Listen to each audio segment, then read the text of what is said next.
Film की शुरुआत में हम एलेक्स को देखते हैं जो अपने माता पिता को बात करते हुए सुनता है, जो कह रहे होते हैं कि एलेक्स ने कहा है कि वो अब कभी डरावनी कहानी नहीं लिखेगा और खास कि उनका बच्चा भी बाकी बच्चों की तरह नॉर्मल होता।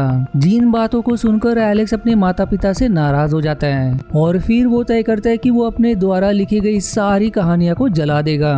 जिसके बाद वो अपना बैकपैक करके घर से निकलते वक्त अपने माँ बाप को आखिरी बार देखता है, जिसके बाद वो वहाँ से चला जाता है। पर उसकी जाने की हर्ट उसकी माँ सुन लेती है, लेकिन उसके पिता कहते हैं कि वहाँ कोई नहीं है। जाहिर है कि एलेक्स घर से भागने का सोच रहा है। अब घर से निकलकर एलेक्स एक लिफ्ट में आता है जो कि अचानक से बीच में ही रुक जाती है और एलेक्स कैसे तो उसे बाहर निकलता है। फिर आगे जाने पर उसे एक कमरे से टीवी चलने की आवाज आती है, इसलिए वो उस आवाज की दिशा में बढ़ जाता है और अब देखता है कि वहाँ उसकी फेवरेट हॉरर फिल्म चल रही है, जिससे वो एक तरह से हिप्नोटाइज होकर उस कमरे के अंदर चला जाता है। पर तभी उस कमरे का दरवाजा अपने आप ही बंद हो जाता है, जिसके बाद एलेक्स वहाँ पर रखे केक को खाता है और खाते ही वो वहीं बेहोश हो जाता है। कुछ देर बाद एलेक्स की आंख एक बेडरूम में खुलती है, जहाँ से वो खिड़की पे जाकर आवाज लगाता है, लेकिन कोई भी उसकी आवाज नहीं सुनता। जिसके बाद वो खिड़की से नीचे उतरकर भागने की सोचता है, पर बाहर निकलते ही वो फिर से उसी कमरे में वापस आ जाता है। जिस बात से एलेक्स बहुत हैरान हो जाता है और वो ये भी समझ पाता है कि उसके साथ क्या हो रहा है। और फिर तभी वहाँ किसी औरत की डरावनी आवाज आती है जो कि एलेक्स से उसका नाम पूछती है, जिसके जवाब पर एलेक्स उसे अपना नाम बताता है। पर अब एलेक्स के डरने के बाद वो उसके सामने प्रकट होती है और अब हम देख पाते कि वो एक विच है जिसका नाम नताशा है। अब उसके सामने आते ही नताशा सीधे मुड़े ही बात करती है और एलेक्स से सवाल करती है कि उसमें कोई हुनर है या नहीं, जिसे वो जान सके कि वो उसकी कितना काम आएगा।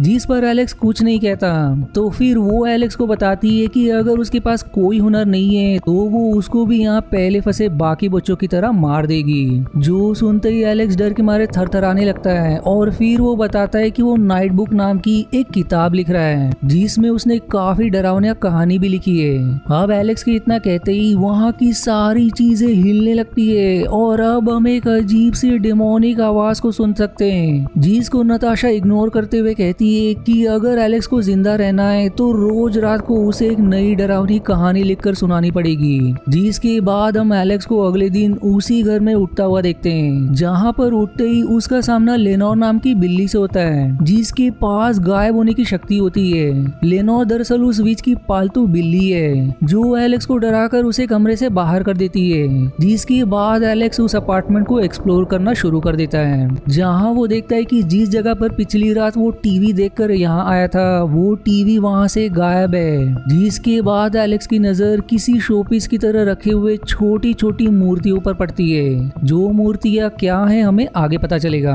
और फिर तभी अचानक से एक लड़की नेम यास्मीन वहाँ आती है और उसे इस तरह अचानक से देखकर एलेक्स एकदम से डर जाता है। जिसके बाद यास्मीन अपना रोज का काम शुरू कर देती है, मतलब कि उसे भी एलेक्स की तरह यहाँ पर कैद किया गया है। इसके बाद उन दोनों की बातों से हमें पता चलता है कि ये घर पूरी दुनिया में जगह जगह अपने आप घूमता रहता है, ताकि इसके जरिए वो विच बच्चों को अपना शिकार बनाकर रख पाए। और वो इस घर के नियम समझाते हुए आगे बताती है कि इस घर में वैसे तो बहुत सारा खाना है, लेकिन नताशा एक पॉपकॉर्न तक का हिसाब रखती है, इसलिए उन्हें अपनी जरूरत के हिसाब से सोच समझकर खाना पड़ेगा। आगे वो लेनोर के बारे में भी बताती है कि उसका काम हम पर नजर रखना है और हर छोटी चीज की जानकारी नताशा तक पहुंचाना है। जिसके बाद यास्मीन घर की साफ सफाई में एलेक्स की मदद लेती है और अब वो एलेक्स को लाइब्रेरी भी दिखाती है और कहती कि उसे यहीं बैठकर उस विच के लिए कहानियां लिखना है। जिससे अब हम समझ पाते हैं कि एलेक्स को सब कुछ समझाने और बताने की जिम्मेदारी नताशा ने यास्मीन को दी हुई है। एलेक्स अब लाइब्रेरी को देखकर बहुत ही ज्यादा इंप्रेस होता है, जो कि बहुत ही बड़ी और किताबों से भरी हुई थी। लेकिन इस लाइब्रेरी में हर एक किताब को नताशा ने पहले से ही पढ़ रखा था, इसलिए उसने एलेक्स को इस काम के लिए चुना ताकि वो उसे कुछ नई कहानियां सुना सके, क्योंकि इसके पहले सभी बच्चों ने यही सब कहानियां उसे सुनाई है। इसलिए यास्मीन एलेक्स को बैठकर कहानी लिखने को कहती है, लेकिन एलेक्स यहाँ से भागने की सोच रहा है, जिस पर यास्मीन उसे यहाँ से ना भागने की सलाह देती है। जिसके बाद वो नताशा के जाने के बाद उस दरवाजे की तरफ तेजी से भागता है, लेकिन ऐन वक्त पर वो दरवाजा वहाँ से गायब हो जाता है और एलेक्स सीधा दीवार से टकराकर गिर जाता है। अब नताशा वहाँ आती है और कहती कहती कि वो उसकी मर्जी के बिना यहाँ से नहीं जा सकता। वो अब एलेक्स उसे कहानी सुनाने को कहती है, लेकिन फिर उसे बीच में रोककर अपने ऊपर एक सेंट डालकर खुद को कहानी सुनने के लिए तैयार करती है। जिस सेंट के बारे में एलेक्स पूछता है तो नताशा उससे कहती कि ज्यादा सवाल करना तुम्हारे लिए हानिकारक साबित हो सकता है। जिसके बाद फिर से हम उस घर को जोर जोर से हिलते हुए देखते हैं और तभी नताशा फिर से एलेक्स को कहानी सुनने के लिए कहती है और ऐसा कहते ही सब कुछ फिर से नॉर्मल हो जाता है। अब एलेक्स से कहानी सुनाना शुरू करता है, जिस कहानी का नाम होता है प्लेग्राउंड। जिस प्लेग्राउंड में एक टॉड नाम का एक लड़का अपनी दोस्त जेनी को लेने आया हुआ था, जहाँ पर वो बहुत सारे बच्चों को खेलते हुए देखता है जो कि उस प्लेग्राउंड में फंसकर गोश्त बन गए थे। जिसके बाद वो बच्चे टॉड को जबरदस्ती अपने साथ खेलने के लिए ले जाते हैं, क्योंकि वो अगर टॉड को सुबह होने तक रोक लेंगे तो टॉड भी उन्हीं की तरह एक गोश्त बन जाएगा। पर टॉड को कुछ अच्छा नहीं लग रहा होता है और टॉड सुबह होने के कुछ पल पहले उस प्लेग्राउंड से निकलने की सोचता है, लेकिन फिर उसको चक्कर आने लगते हैं और फिर तभी उसकी दोस्त वहाँ एक गोश्त के रूप में आती है और टॉड को प्लेग्राउंड के गेट से बाहर धक्का देती है, जिससे टॉड सुबह होने से पहले उस प्लेग्राउंड से निकल जाता है। और इसी तरह जेनी उसकी दोस्त होने के नाते उसकी जान बचाई। जो कहानी यहीं समाप्त हो जाती है। अब इस कहानी के खत्म होते ही वहाँ पर सब कुछ फिर से हिलने लगता है, जिस पर नताशा गुस्सा होकर कहती है कि किसी भी कहानी का अच्छा अंत ना तो उसके लिए अच्छा होगा और ना ही इस घर के लिए। यानी कि वो चाहती है कि कहानी का अंत हमेशा बुरा होना चाहिए। जिस पर एलेक्स तुरंत उस कहानी की एंडिंग बदलते हुए कहता है कि फिर से जेनी ने टॉड को वहाँ से जाने को कहा, लेकिन टॉड ने उसकी बात ना मानते हुए फिर से उस प्लेग्राउंड में आ गया, क्योंकि वो जेनी को अपने साथ लेकर जाना चाहता था। पर इन सब में सुबह हो गई और टॉड भी दूसरे बच्चों की तरह एक गोश्त बन गया। और इसी अंत को बताते ही नताशा के घर में सब कुछ नॉर्मल हो जाता है और फिर जिससे वो एलेक्स से काफी ज्यादा इम्प्रेस हो जाती है और अब वो धमकाती कि आगे ऐसी गलती ना हो तो ही बेहतर है, नहीं तो वो उसे दूसरा मौका नहीं देगी। अब इसके बाद नताशा जब एलेक्स की किताब देखती है तो वो उससे पूछती है कि इतना टैलेंट होने के बावजूद भी वो इन सब किताबों को जलाने क्यों जा रहा था। जिस पर वो कहता है कि इन कहानियों की वजह से कोई भी उसे नॉर्मल बच्चा नहीं मानता है और इसीलिए वो इन सब किताबों को जलाकर एक नॉर्मल बच्चा बनना चाहता था। साथ ही साथ वो ये भी बताता है कि ये कहानी उसने पहले भी लिखी थी और इसके बाद उसके पास कोई कहानी नहीं है। जिस पर नताशा उससे कहानी ना लिखने की वजह पूछती है तो वो नताशा पर टॉन्ट मारते हुए कहता है कि कोई जब मेरे सिर पर खड़ा रहता है तो मैं कहानियां नहीं लिख पाता। जिसके बाद नताशा यास्मीन और लेनोर पर चिल्लाती है कि उन्होंने एलेक्स को परेशान किया, इसलिए एलेक्स कहानियां नहीं लिख पा रहा है। जिस पर एलेक्स कहता है कि ये मेरी गलती है, इनकी नहीं, इसलिए वो जल्दी से अपनी गलती को सुधार कर कहानियां लिखना शुरू करेगा। जिसके बाद नताशा वहाँ से चली जाती है और एलेक्स यास्मीन से इन सब के लिए माफी मांगता है। जिस पर यास्मीन कहती है कि टॉड बेवकूफ था जो कि अपनी दोस्त के लिए उस प्लेग्राउंड में गया और अब हम भी उसी की तरह इस प्लेग्राउंड में फंस गए हैं। अब अगले दिन एलेक्स कहानियां लिखने के लिए बैठता है, लेकिन उसके दिमाग में कोई भी नया आइडिया नहीं आ रहा था। और फिर तभी उसकी नजर उस लाइब्रेरी के टॉप फ्लोर की शेल्फ पर पड़ती है, जहाँ पर एलेक्स के हिसाब से इस लाइब्रेरी की पहली बुक रखी हुई है जो कि लगभग 1000 साल पुरानी है। उस किताब को खोलने पर उसमें स्लीपिंग ब्यूटी और हैंजल और ग्रेटेल जैसी कहानियां मिलती है। जिसके बाद वो फ्रैंकेनस्टाइन की किताब देखता है जिसमें बॉल पेन ने किसी ने कुछ लिखा हुआ था, जिसको पढ़ने के बाद पता चलता है कि ये किसी लड़की ने लिखा है जिसको ये विच यहाँ पर कहानियां लिखने के लिए पकड़ लाई थी। उस लड़की ने आगे ये भी लिखा कि उसे एक यूनिकॉर्न दिखा जिसका पीछा करते करते वो यहाँ पर फंस गई और उसके माँ बाप आज भी उसे ढूंढ रहे होंगे, लेकिन उसे खुशी है कि उसके जैसे यहाँ पर और भी बच्चे हैं। अब इसी बीच वहाँ पर यास्मीन आती है और एलेक्स से कहती कि खाना तैयार हो गया है और फिर तभी एलेक्स उससे सवाल करता है कि क्या उसने कभी यूनिकॉर्न को देखा है। जिस पर यास्मीन हाँ में जवाब देती है और आगे रिवील करती कि उसे भी ऐसी ही लालच देकर नताशा ने यहाँ फंसाया था, क्योंकि उसे यहाँ एक सुगंध खींच लाई थी जो कि उस रेसिपी की थी जो वो अपनी ग्रैंडमा के साथ तब मिलकर बनाती थी जब उसकी ग्रैंडमा जिंदा थी। अब जैसे जैसे दिन बढ़ता है एलेक्स नताशा को हर रोज एक नई कहानी सुनाता है और उसमें नताशा कुछ न कुछ कमी निकाल देती है और आखिर में वो एलेक्स से कहती है कि तुम कहानियों को वास्तविकता के करीब रहकर लिखो, क्योंकि जो सच होता है वो ही डरावना लगता है। जिसके बाद एलेक्स अपनी खोज जारी रखता है ताकि उसे उस यूनिकॉर्न वाली लड़की के द्वारा लिखे गए और भी नोट्स मिल सके।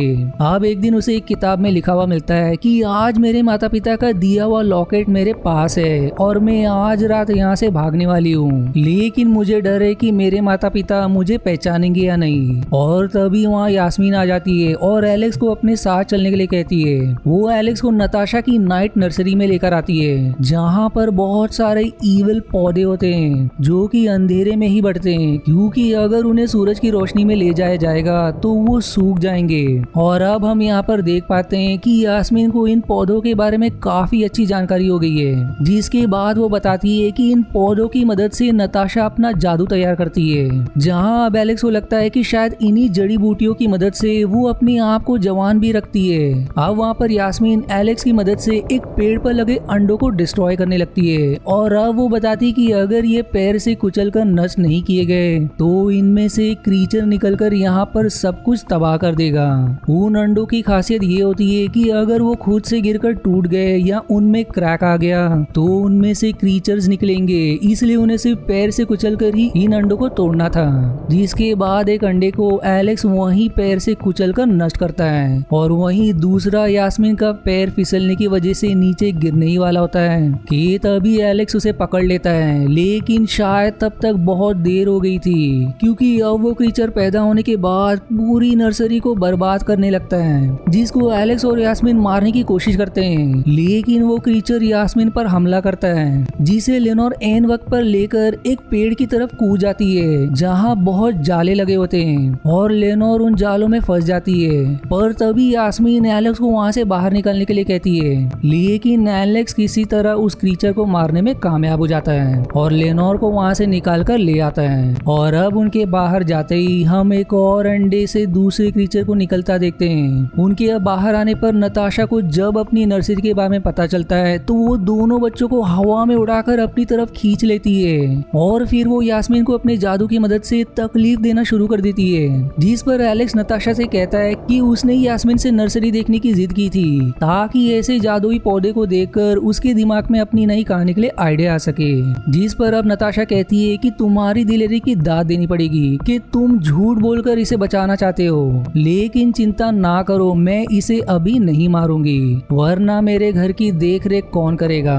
और फिर वो यास्मीन की जान बख्श देती है। अब नताशा के जाने के बाद एलेक्स यास्मीन से कहता है कि वो चिंता ना करे, उसे जल्दी यहाँ से भागने का रास्ता मिलने वाला है। पर यास्मीन को उसकी बातों पर विश्वास नहीं होता और वो कहती कि आज से तुम अपना काम करो और मैं अपना काम करूंगी। अब इसके बाद हम एलेक्स को उदास बैठा हुआ देखते हैं कि तभी उसे कुछ आवाज आती है और फिर वो देखता है कि उसके बैकपैक में वो क्रीचर घुसा हुआ है, जिसे देखते ही एलेक्स वहीं मार देता है और अपने बैग चेक करने पर उसे पता चलता है कि उस क्रीचर ने उसकी सारी बुक्स को बर्बाद कर दिया, जिसमें उसने नताशा को सुनाने के लिए कहानियां लिखी थी। जिसके बाद एलेक्स पूरी रात जाकर और भी कहानियां लिखने की कोशिश करता है, लेकिन वो अंत में लिख नहीं पाता, जो देखकर यास्मीन को उस पर दया आती है, इसलिए वो उसके लिए एक दवा बनाकर लाती है, जिसको उसने उन्हीं पौधों की जड़ी बूटियों से बनाया है, जिसको लगाते ही एलेक्स के घाव तुरंत भर जाते हैं, जो उसे उस क्रीचर से लड़ते वक्त मिले थे। अब एलेक्स उस दवा को लेनोर को भी लगाता है, जिससे उसका घाव भी भर जाता है। और वहीं अब बातों ही बातों में यास्मीन एलेक्स को बताती है कि यहाँ पर पहले भी उसके कुछ दोस्त बने थे, जब वो सब घर का काम करके रोज रात में बैठकर यहाँ से निकलने की प्लानिंग किया करती थी। और फिर एक दिन यास्मीन ने जानबूझकर सिंक के पाइप को जैम कर दिया और वहाँ पर मदद का एक नोट लगा दिया ताकि यहाँ कोई प्लम्बर आए तो वो उनकी मदद कर सके। लेकिन नताशा किसी प्लम्बर को नहीं बुलाती और अपने जादू से उस सिंक को सही करने की कोशिश करती है, पर उसका जादू काम नहीं किया। और फिर तभी नताशा को वो नोट भी मिल गया, जिसके बाद उसकी दोस्त क्लेरा सारा इल्जाम अपने ऊपर ले ली, जिसके कारण नताशा ने क्लेरा को एक मूर्ति में बदल दिया। और अब एलेक्स नोटिस करता है कि वहाँ पर रखी मूर्ति के पास कोई ना कोई चीज थी, जैसे घड़ी, अंगूठी वगैरह, लेकिन उसे वो यूनिकॉर्न के लॉकेट वाली लड़की कहीं नहीं दिखाई दी, जिसके बारे में उसने किताब में पढ़ा था, जिसका मतलब ये कि वो शायद भागने में कामयाब हुई थी। फिर उन लोगों को काफी ढूंढने के बाद उसी हैंसेल एंड ग्रेटेल की किताब में एक दवा की रेसिपी मिलती है, जिससे उस लड़की ने विच को बेहोश कर दिया था और इसी की मदद से वो वहाँ से भाग गई। अब उस रेसिपी को देखकर यास्मीन बताती कि उसमें किसी बाइंड वीड नाम की चीज को मिलाने से बहुत गंदी स्मेल आती है और नताशा को जब हम ये देंगे तो वो उसकी स्मेल से सब कुछ जान जाएगी। और उस स्मेल को हटाने के लिए इसमें क्या मिलाया जाए ये भी सिर्फ नताशा को पता होगा। जिसके बाद एलेक्स नताशा के लिए एक कहानी लिखने की सोचता है, जिसको सुनते ही नताशा उस सीक्रेट इंग्रेडिएंट का नाम उन्हें बता देगी। और अब एलेक्स नताशा को बाइंडवीड नाम की कहानी सुनाना शुरू कर देता है और यहीं पर इस मूवी का पार्ट 1 समाप्त हो जाता है। अब अगर आपको इसकी आगे की कहानी समझना है तो इसका लिंक मैंने डिस्क्रिप्शन और आई बटन में मेंशन किया है। प्लीज जाने से पहले वीडियो को लाइक करना ना भूले। और आज की वीडियो में इतना ही। आशा है आपको मेरी एक्सप्लेनेशन पसंद आई। यदि हाँ तो प्लीज वीडियो को लाइक करना और चैनल को सब्सक्राइब करके सपोर्ट करना ना भूलें। मिलते हैं अगले एक्सप्लेनेशन वीडियो में, तब तक के लिए धन्यवाद दोस्तों।